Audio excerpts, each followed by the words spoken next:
Alright YouTube, it is the Bat Nerd, and I am back with another Bat Nerd Reviews, and today I'm reviewing Batman, Cape Crusader.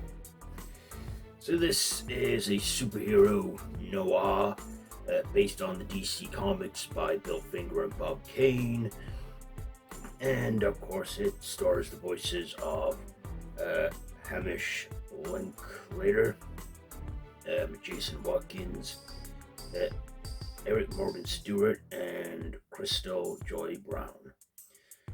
So this dropped on Amazon on the 1st of August, and it streamed for 10 episodes on Amazon Prime.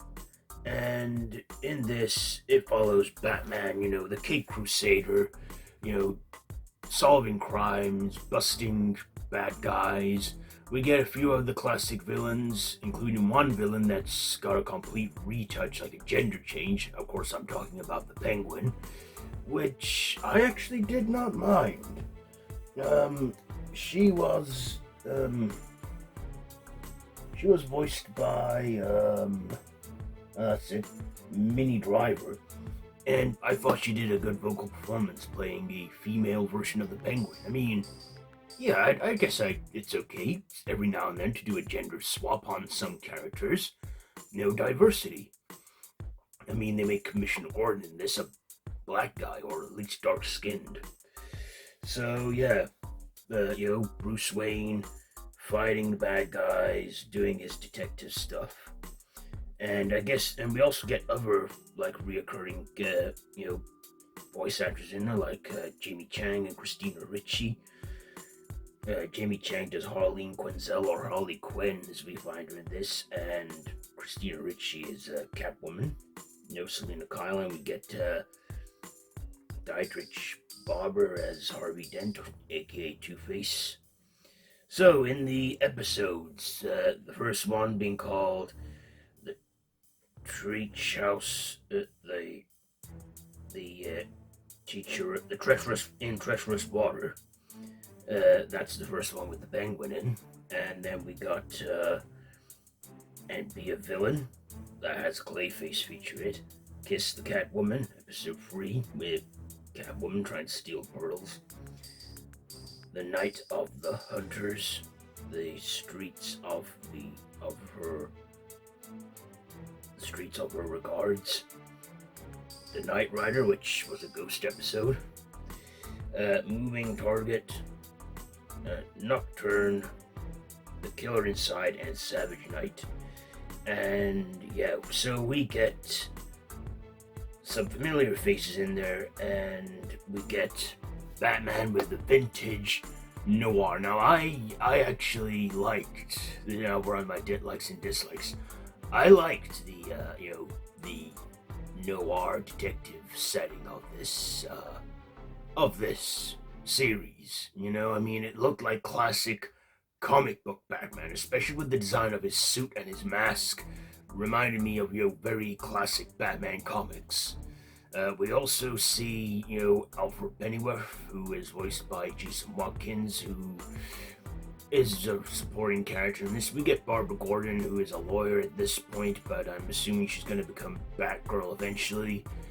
We get Harvey Bullock in there too, who is a corrupt cop. This had some good animation and some good dark themes. Kind of remind me at some points of the Kevin Conroy animated series that he led in the 90s. And I liked, that we got to see Clayface in this. However, other negatives, which I'm assuming there's going to be a second season of this show. Yeah, it's based on the Batman stories from the 40s and 60s.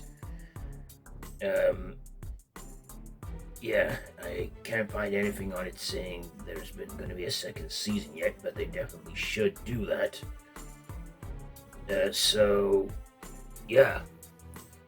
We don't see all the villains. I mean, we do get a cameo from Joker at the end, so I'm like, yeah, they're definitely wanting to do a second season and getting us motivated for it, so yeah, why not? What the hell? Let's have the Joker in there. I also like to see the Riddler in the next season, and who else? Poison Ivy. Because we're just getting started. There are 10 episodes, each of them 25 minutes each.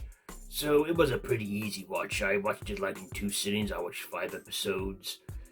You know, turned in for the night. Watched the next 5 in the morning because I didn't have work that day. It was great, and yeah, I thought it was a good series. With it being 25 minutes, it didn't drag. That's what I like. The episodes did not drag on too long and were not boring. They kept me watching, and yeah, it was fun to see it. And I gotta say, this is probably one of the best animated series since the 90s one. I mean, there's so many 90s Batman cartoons out there. I thought all our cast did great vocal performances. This had some good animation quality, a good score. It was very dark in tone in places, but also diverse as well, like a lot of movies and TV shows are today. Um, and also, yeah, had Matt Reeves from did the Batman 2 years ago, and J.J. Abrams' involvement in this as executive producers, and yeah, it was a good show. So if you're a Batman fan, I can't recommend this enough. So yeah. So what am I gonna rate this? I'll give it 4 batarangs out of 5. 4 batarangs out of 5 for Batman Cape Crusader. So there you go. There is my review on that one. Have you seen it? Let me know what you think down below in the comments. If you like this video, be sure to give it a big thumbs up and to share with your friends, and feel free to subscribe to the channel if you haven't already, and hit that notification bell. I have been the Bat Nerd, and this has been Bat Nerd Reviews. So until next time, Bat Nerd out.